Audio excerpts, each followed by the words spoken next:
akan bersama-sama beribadah. Tapi sebelum itu, saya persilakan Bapak Ibu untuk mengambil saat bersama.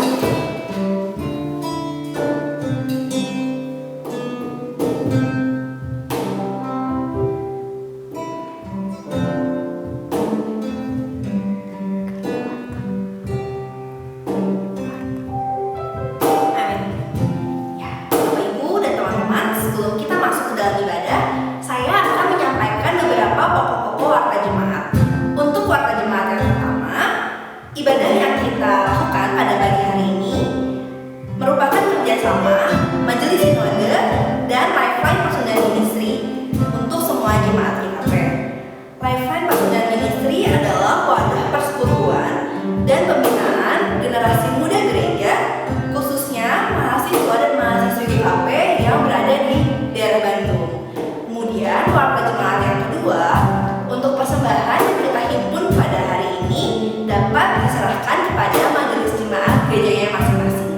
Sekian warta jemaat hari ini, selamat beribadah. Bapak Ibu dan teman-teman, saya undang makin berdiri, kita akan menyanyikan Kidung Jemaat 252, Batu Penjuru Gereja.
Kasih karunia dan damai sejahtera Allah menyertai saudara sekalian.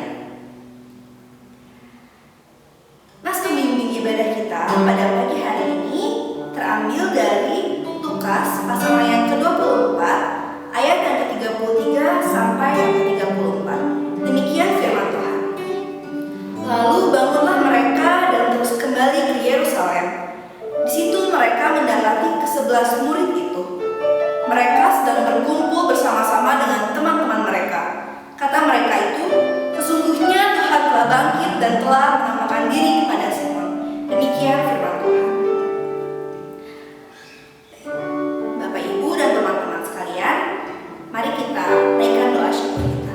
Mari kita bersatu dalam doa. Selamat pagi Bapak yang penuh kasih. Kembali kami datang ke hadirat Tuhan. Terima kasih Tuhan untuk kesempatan, untuk waktu yang masih Tuhan berikan kepada kami hari ini, sehingga kami boleh bersatu, boleh berkumpul untuk beribadah bersama-sama, memuji dan memuliakan nama-Mu Tuhan. Terima kasih Tuhan, terima kasih Yesus untuk setiap kesempatan yang boleh kami rasakan, meskipun di tengah-tengah bencana yang sedang kami rasakan, yang sedang melanda bumi ini, Tuhan masih memampukan kami, Tuhan masih mengizinkan kami untuk kami dapat beribadah Tuhan. Kiranya Tuhan mau hadir di tengah-tengah kami pada hari ini. Tuhan mau masuk ke dalam hati kami. Tuhan mau jamah kami satu persatu, sehingga apa yang akan kami renungkan, yang akan kami dengarkan, yang akan kami terima pada hari ini tidak menjadi sia-sia, tetapi dapat menjadi pegangan dalam kehidupan kami hari lepas hari. Sertai, pimpin, dan hadir Tuhan dalam ibadah kami pada pagi hari ini. Kami serahkan seluruhnya hanya ke dalam tangan pengasihan-Mu. Hanya dalam nama-Mu kami berdoa. Amin. Bapak, Ibu, dan teman-teman sekalian, sekarang kita akan merendahkan diri kita di hadapan Tuhan. Kita akan mengakui segala dosa, segala pelanggaran yang telah kita perbuat kepada Tuhan selama seminggu ke belakang, atau mungkin selama beberapa waktu yang lalu yang kita perbuat terhadap Tuhan ataupun sama kita, baik secara sengaja ataupun tidak disengaja. Mari kita datang ke hadirat Tuhan, kita bawa seluruh penyesalan kita bawa seluruh dosa-dosa kita menghadap hadirat Tuhan dalam saat itu untuk kita sekalian.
Sesungguhnya segala penyesalan kita telah Tuhan sambut, dan kita telah dibebaskan dari dosa-dosa kita melalui penebusan Yesus di kayu salib.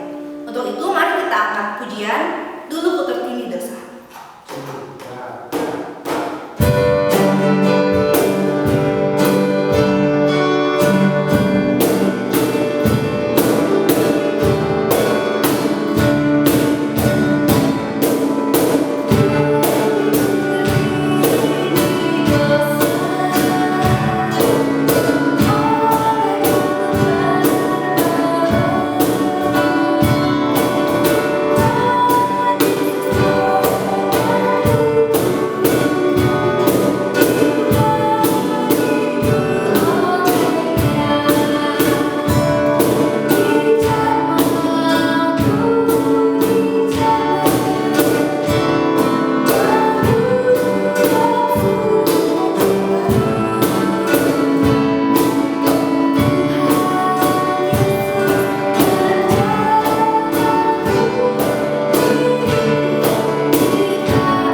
kita bersama-sama akan dikuatkan, diteguhkan melalui kebenaran firman Tuhan.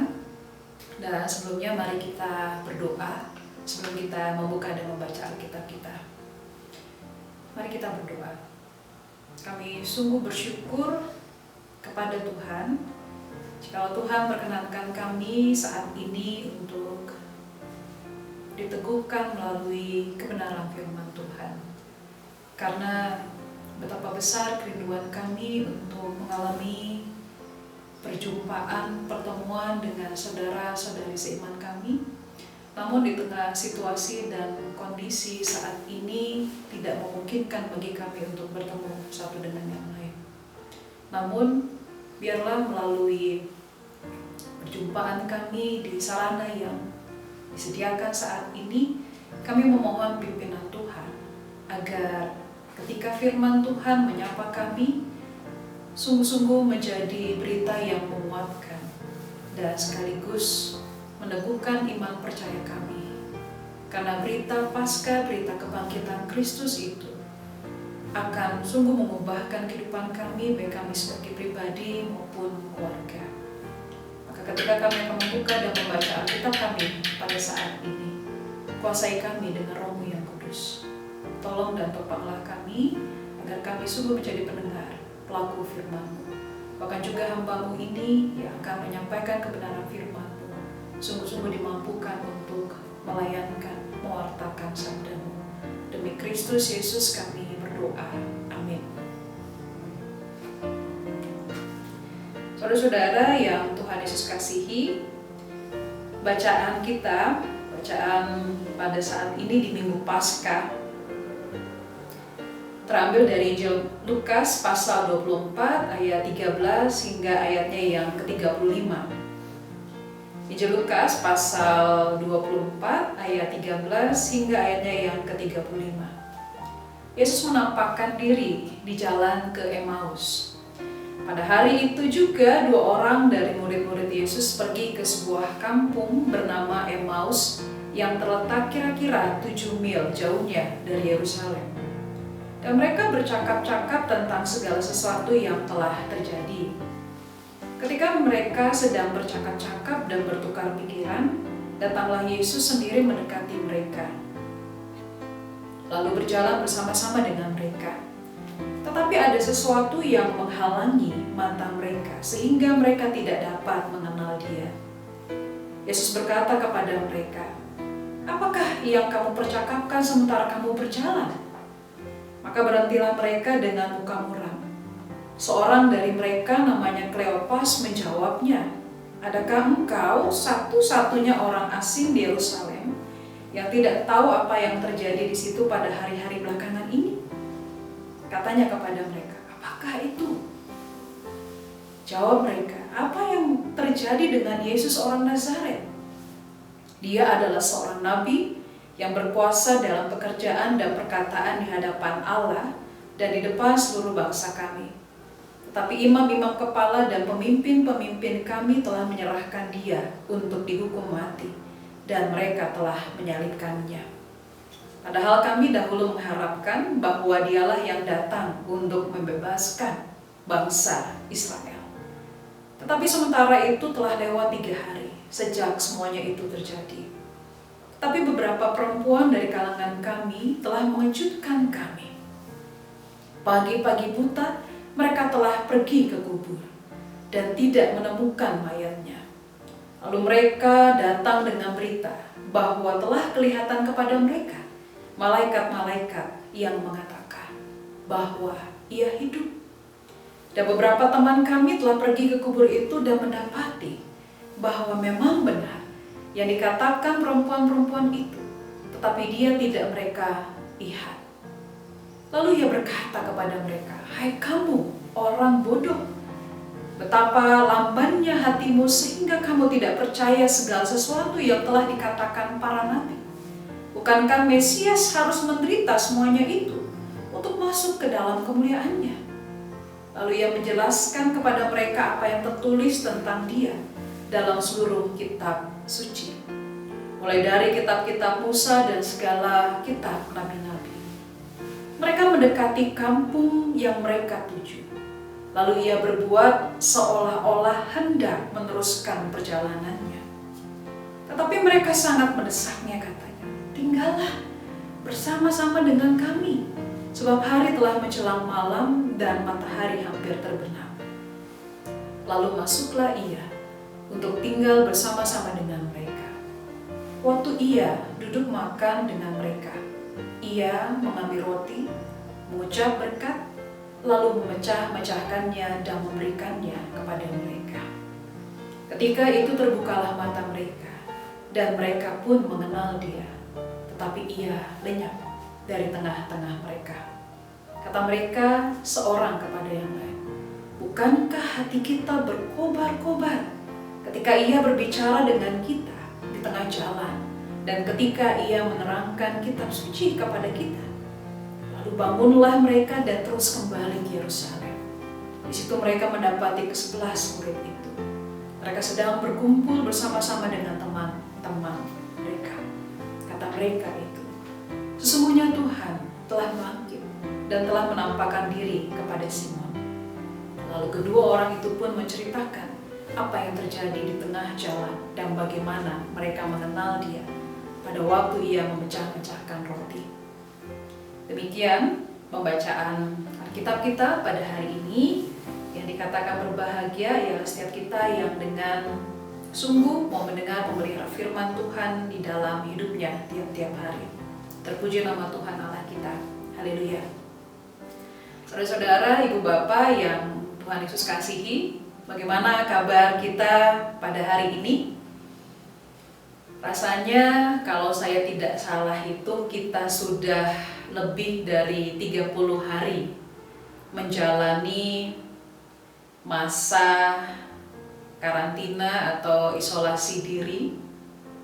Mungkin kita ada yang sudah menjalani lebih dari 30 hari bekerja dari rumah, belajar dari rumah, atau ada juga di antara kita yang memang tidak bisa untuk bekerja dari rumah, sehingga kita mesti pergi ke tempat di mana kita beraktivitas atau bekerja.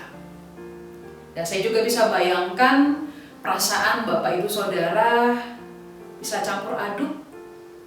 Satu sisi kita bisa saja senang, sukacita, tapi sisi yang lain kita tentu tidak mengabaikan. Ada rasa sedih. Bahkan kita yang sudah biasa bertemu satu dengan yang lain, bisa komunikasi, ngobrol satu dengan yang lain, tapi hari ini dan 30 hari ini saudara-saudara, kita pun juga merasakan ini bukan peristiwa yang mudah untuk kita hadapi. Nah, saudara-saudara, saya mau bertanya kepada kita semua. Pernahkah saudara-saudara, ibu bapak, punya pengalaman berjumpa dengan orang lain dan perjumpaan itu mengubah kehidupan kita secara menyeluruh? Mungkin saat kita ketemu dengan orang yang satu perjalanan, saat kita naik kendaraan umum, mungkin ketika kita menggunakan sarana kereta, saudara-saudara, atau mungkin ketika kita bertemu dengan orang-orang yang berjalan kaki. Bisa jadi kita semua punya pengalaman perjalanan yang mengubahkan kehidupan ketika kita bertemu dengan orang lain, saudara-saudara. Sehingga kita bisa mensyukuri ketika kita bertemu dengan orang yang sakit, ketika kita bertemu dengan orang yang bergumul atau bahkan dalam kesulitan, kita belajar bagaimana orang yang kita jumpai itu pun juga turut memberi kontribusi dalam memaknai kehidupan yang secara pribadi kita jalani. Nah, saudara-saudara, Injil Lukas sangat menarik ketika dibuka dengan sebuah perjalanan yang dilakukan oleh dua orang murid. Mereka sama-sama sedang menyusuri, mereka bersama-sama berjalan. Mereka meninggalkan Yerusalem, saudara-saudara, untuk melakukan perjalanan sebagaimana yang disebutkan di sana, kira-kira 7 mil jauhnya dari Yerusalem. Lalu kita bisa saja bertanya, apa sih alasan mereka meninggalkan Yerusalem? Apakah ada rasa takut? Apakah mereka pun juga gentar, takut kehilangan nyawa mereka karena guru mereka telah disalib, ya, mengalami kematian, saudara-saudara? Memang kita tidak menjumpai atau bahkan tidak menemukannya. Namun yang jelas dalam bacaan kita saat ini, dari catatan Injil Lukas, kita membacanya bahwa mereka ngobrol. Mereka bercakap-cakap tentang peristiwa yang mereka alami. Maka ibarat kalau orang ngobrol, saudara-saudara, sedang komunikasi satu dengan yang lain, mereka bukan hanya percakapan biasa saja, tetapi mereka pun juga berbagi kondisi emosi mereka, berbagi pengalaman mereka. Sehingga bisa juga kondisi emosi yang takut. Dan saudara-saudara, ketika mereka menceritakan berbagi pengalaman emosional mereka, ada Yesus yang mendekati mereka. Ada Yesus yang mau nimbrung, ikut ngobrol bersama mereka. Dan di sana dipaparkan betapa peristiwa kematian yang dihadapi oleh Yesus merupakan peristiwa yang memang harus terjadi. Yesus memang harus mati. Yesus memang harus mengalami penderitaan, mati, bangkit, kemudian diangkat dalam kemuliaan. Mereka ingin dan menghendaki untuk Yesus tetap tinggal bersama-sama dengan mereka. Dan mereka tetap menunjukkan keramahan mereka terhadap orang asing ini. Sehingga saudara-saudara, sampai akhirnya kita bisa lihat percakapan di sini, percakapan yang memaparkan bahwa apakah lantas Yesus tidak tahu? Apakah lantas Yesus tidak mengetahui peristiwa apa yang diceritakan mereka? Ketika Yesus menanya, apa sih? Peristiwa apa sih yang kalian ceritakan? Lalu mereka memaparkan, saudara-saudara. Sampai akhirnya mereka disadarkan dengan sebuah tindakan yang mereka pernah rasakan, mereka pernah lihat, yaitu peristiwa perjamuan. Di tengah ketidakmengertian mereka, di tengah ketakutan mereka, di tengah bisa jadi situasi emosional yang sedih, saudara-saudara, karena kehilangan orang yang mereka kasihi, mata mereka seolah terbuka ketika Yesus melakukan tindakan perjamuan. Ketika Yesus memperlihatkan sebuah perjamuan yang mereka pernah alami, saudara-saudara, mereka diingatkan kembali bahwa mereka pun juga pernah melihat tindakan yang dilakukan oleh guru, mengajak orang-orang untuk berkumpul bersama-sama, mengajak para pendosa, mengajak orang-orang yang justru diasingkan. Sebagaimana makna perjamuan itu, saudara-saudara. Maka kalau kita lihat, mata mereka terbuka. Mata mereka terbuka untuk bisa juga melihat bahwa Yesus bukan hanya sekedar berkisah, Yesus bukan hanya sekedar bernostalgia saja, tetapi kita bisa lihat ia menjadi teman yang berinisiatif, menjadi teman seperjalanan. Ia meneguhkan, ia menguatkan, dan ia sekaligus menolong dua orang muridnya. Dan ini menjadi refleksi bagi kita, melihat kita, menolong kita melihat, memaknai kehidupan dengan cara yang berbeda. Menolong kita untuk mengubah apakah sepanjang pandemi atau wabah virus corona ini, kita masih akan tetap egois, saudara. Mengabaikan orang-orang yang mengalami kesulitan. Apakah lantas kita pun juga mencari selamat kita sendiri? Apakah lantas ketakutan itu akhirnya justru membuat kita semakin abai, semakin tidak peduli kepada orang-orang yang ada di sekitar kita. Maka berita Paskah yang kita dengar saat ini melalui perjalanan 2 orang di jalan ke Emmaus ini, saudara-saudara, menolong kita bahwa Yesus adalah teman seperjalanan kita. Yesus adalah sosok yang ada saat kita takut, sosok yang juga ada di saat kita sukacita, dan bagaimana ketika semua perasaan-perasaan yang ada dan kita alami, saudara-saudara, kita bisa kelola. Sehingga kita merasa, saya tidak sedang berjalan seorang diri. Tetapi ada Yesus yang berjalan bersama-sama dengan dia. Dan ia sanggup mengubahkan cara hidup kita seturut dengan kehendak-Nya. Menjadi pribadi yang lebih arif, menjadi pribadi yang lebih peka, menjadi pribadi yang lebih mengasihi. Bukan hanya sekedar bercerita, tetapi juga meneguhkan kita semua. Tuhan menolong kita. Amin. Bapak Ibu dan teman-teman yang terkasih, untuk merespon firman Tuhan, kita akan mengangkat satu pujian, Sejenak Aku Menolak.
bersama-sama dengan gereja dari segala abad dan tempat dengan berikrar demikian.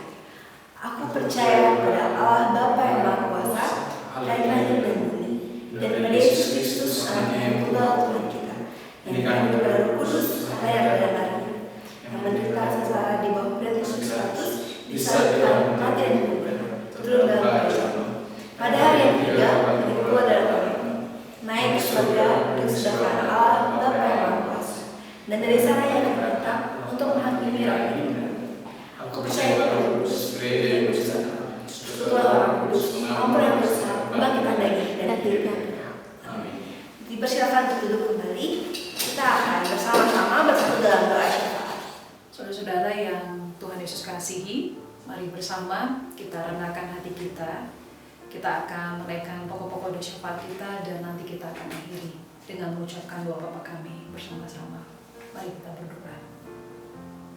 Tuhan, terima kasih bahwa Engkau adalah teman seperjalanan kami, yang dimana kami dapat berkisah, bercerita tentang pengalaman kehidupan kami. Bahkan juga Engkau yang bersedia mengubahkan kehidupan kami. Dan pada saat ini kami bersama-sama berdoa untuk setiap hal, untuk setiap kerinduan dan sekaligus juga permohonan kami. Ketika di situasi dan kondisi yang membuat kami tidak nyaman, kami harus bergumul dengan wabah virus corona ini. Baik kami sebagai siswa, pelajar, ataupun mahasiswa. Kami pun juga berdoa untuk kami yang bekerja sebagai karyawan. Baik itu karyawan yang bekerja di kantor, atau kami yang harus berangkat kerja keluar rumah sebagai orang yang mengandalkan upah harian. Maka kami berdoa ya Tuhan, di tengah situasi kondisi yang tidak mudah ini, tolong kami agar di tengah situasi kondisi untuk belajar mengajar kami dapat ikuti dengan baik, bekerja dari rumah ataupun ke kantor ataupun keluar rumah. Tuhan terus jaga kami, bahkan juga sebagai pribadi, keluarga, mampukan kami untuk juga membuka mata kami lebar-lebar, sehingga di tengah kondisi saat ini yang bisa saja kami takut, khawatir, atau bahkan cemas sekaligus gelisah, tetapi tidak menutup pintu hati kami untuk menolong dan berbagi kepada sesama kami. Dengan cara itu, Engkau menolong kami untuk terus menjadi saksi-saksi Kristus yang menyalurkan kasih-Mu ya Tuhan. Sebagaimana itu pun juga boleh dinyatakan bagi gereja-gereja-Mu, baik dalam lingkup klasis ataupun sinode. Tuhan tolong agar di tengah situasi kondisi saat ini, Tuhan memampukan para pendeta jemaat, majelis jemaat, seluruh anggota jemaat dalam pergumulannya masing-masing. Bahkan juga di tengah situasi seperti ini, ada tindakan-tindakan yang tentu dapat meneguhkan, menguatkan melalui pelayanan firman yang dilakukan secara online, atau bahkan kegiatan-kegiatan pastoral lainnya. Biarlah Tuhan memberikan kami hikmat, memberikan kami kekuatan. Bahkan juga termasuk di dalamnya para pemuka agama untuk dapat menyampaikan kebenaran firman Tuhan, ajaran-ajaran agama yang tentu tidak hanya menyejukkan, tetapi menguatkan sekaligus juga meneguhkan setiap umat percaya. Sehingga dalam kondisi seperti ini, kami belajar untuk tidak egois, tapi kami belajar untuk dapat menunjukkan keramahan kami, kasih sayang kami, bertetangga satu dengan yang lain, bahkan bermasyarakat satu dengan yang lain. Sebagaimana ini menjadi kerja bersama yang dilakukan oleh tenaga-tenaga kesehatan, tenaga-tenaga medis yang bersedia untuk memberikan waktu, diri, tenaga mereka, menolong setiap pasien COVID-19, bahkan juga mendampingi mereka untuk dapat memulihkan diri mereka, menjaga, merawat mereka ya Tuhan. Maka berkati baik itu perawat, dokter, atau bahkan tenaga-tenaga penunjang pendukung lainnya. Dan bahkan juga kami tidak memberikan stigma yang kerap kami dengar menolak dengan adanya tenaga-tenaga kesehatan yang merawat, mendampingi pasien-pasien yang mengalami COVID-19, atau bahkan juga keluarga-keluarga yang ada. Mampukan kami untuk memiliki hikmat bijaksana ya Tuhan. Dan sebagaimana kerinduan kami agar para pemimpin bangsa dan negara kami, bahkan juga pemimpin dunia, untuk bisa bekerja bersama, sehingga kami pun juga memiliki kerinduan peneliti atau bahkan ilmuwan dapat menemukan antivirus COVID-19 ini, sehingga dalam waktu-waktu ini kami Tuhan ajarkan untuk tidak mencari selamat sendiri, tetapi kami Tuhan ajarkan untuk bekerja bersama-sama. Bahkan juga dengan adanya COVID-19 ini, kami mau menunjukkan kepekaan kami satu dengan yang lain. Tuhan yang baik, Engkau yang menjaga, menyertai kami. Tolong kami juga untuk mampu mensyukuri setiap peristiwa yang ada, baik peristiwa yang menyenangkan, bahkan peristiwa yang tidak menyenangkan sekalipun.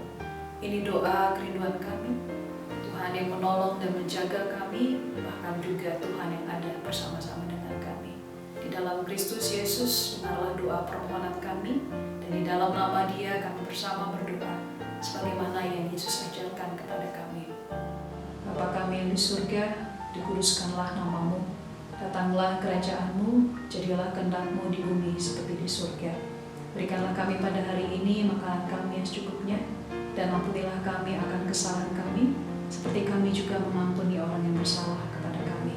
Dan janganlah membawa kami ke dalam pencobaan, tetapi lepaskanlah kami dari yang jahat. Karena Engkaulah yang mempunyai kerajaan dan kuasa dan kemuliaan sampai selama-lamanya. Amin. Bapak, Ibu, dan teman-teman sekalian, sebelum kita menerima pengutusan dan berkat, saya undang semuanya untuk bangkit berdiri. Kita akan menaikkan lagu Ku Diberikan Hidung Baru.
Saudara-saudara yang Tuhan Yesus kasihi, di Minggu Paskah ini kita bersama-sama mau menjalani kehidupan kita, dan yakinlah bahwa kita tidak berjalan seorang diri, tapi ada teman seperjalanan kita, yaitu Kristus Yesus.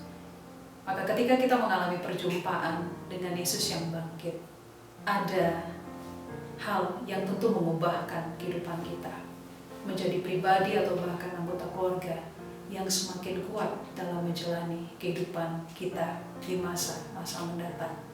Dan kini kita bersama-sama merendahkan hati kita dan terimalah berkat Tuhan dengan sukacita. Kasih karunia dari Allah Bapa di dalam Kristus Yesus dan di dalam persekutuan dengan Roh Kudus akan beserta dengan saudara dari sekarang ini sampai selama-lamanya. Amin.